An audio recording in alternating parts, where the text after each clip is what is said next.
Donc, première question, bilan des forces.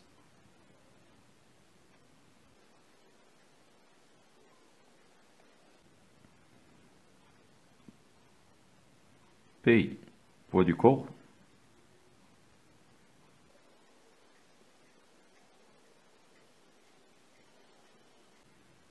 T, tension du ressort.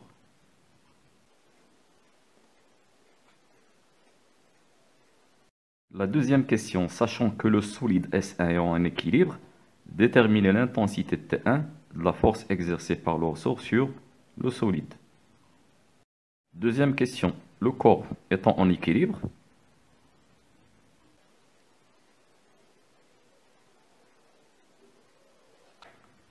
j'ai écrit la condition d'équilibre, qui est somme des forces égale au vecteur nul, c'est-à-dire P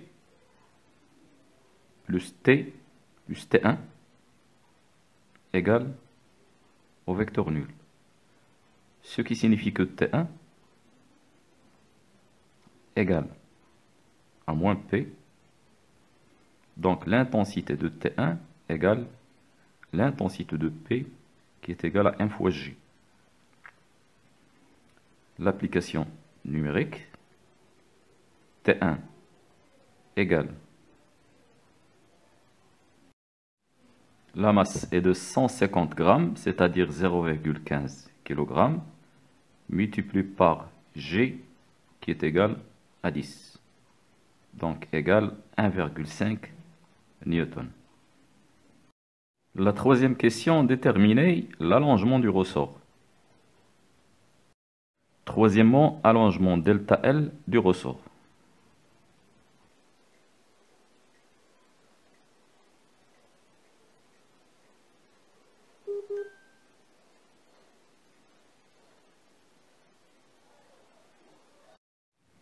On sait que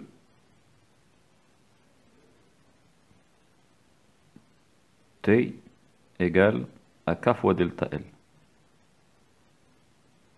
Dans notre cas, la tension du ressort est T1. Donc,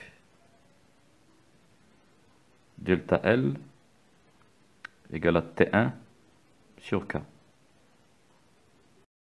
L'application numérique, delta L égale la valeur de T1 est 1,5 newton, K 25 Nm, égale 6 fois 10 puissance moins 2 mètres. La question 4, calculer la masse M2 d'un solide S2 qui allonge le ressort de 4 cm. Donc si on remplace ce corps qui a une masse M1 par un autre corps qui a une masse M2 et qui va allonger le ressort de 4 cm, quelle sera cette masse? Quatrièmement, calcul de la masse M2.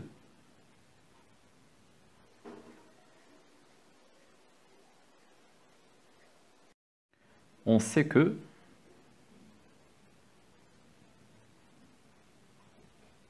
T égale à K fois delta L.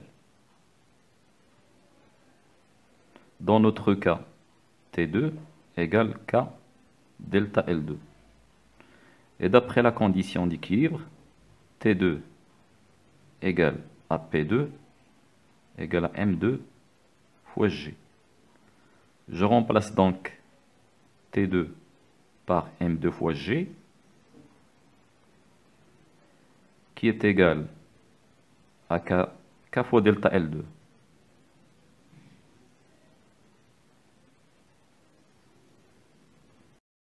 Donc, M2 égale à K fois delta L2 divisé par G. L'application numérique,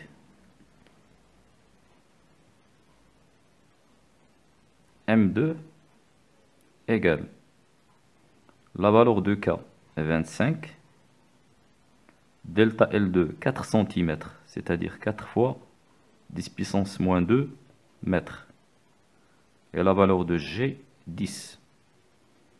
et on obtient 0,1 kg. Je peux la convertir en grammes. M2 égale 100 grammes.